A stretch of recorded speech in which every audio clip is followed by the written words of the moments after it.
നമ്മൾ രക്ഷപ്പെടാനുള്ള മാർഗങ്ങൾ നോക്കണം. ദുബായ് ഒരു ഉദാഹരണമാണ്. അവർക്ക് എണ്ണ പറ്റി, പിന്നെ ആകെ ഉണ്ടായിരുന്നത് ഒരു പോർട്ടാണ്. ആ പോർട്ട് വെച്ച് നല്ല വിഷൻ ഉണ്ടായതുകൊണ്ട് അവിടെ വലിയ ഡെവലപ്മെന്റ് ഉണ്ടായി. ശരി, എന്താ ഉള്ളത് അവിടെ? വെതറുണ്ടോ? കേരളത്തിന്റെ മാതിരി ഇല്ല, ചൂടാണ്.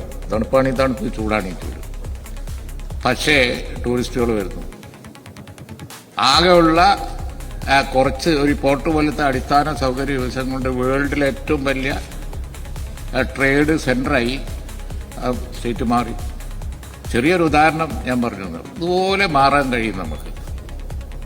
ഇതുപോലെ ചേഞ്ച് ചെയ്ത് അതിനേക്കാൾ എത്രയോ വലിയ സൗകര്യം, അതിനേക്കാൾ കാലാവസ്ഥ, പ്രകൃതി ഭംഗി, വനത്തിന് വനം, നദികൾക്ക് നദി, തീരങ്ങൾക്ക് തീരം, എല്ലാമുള്ള ഒരു സ്റ്റേറ്റ്.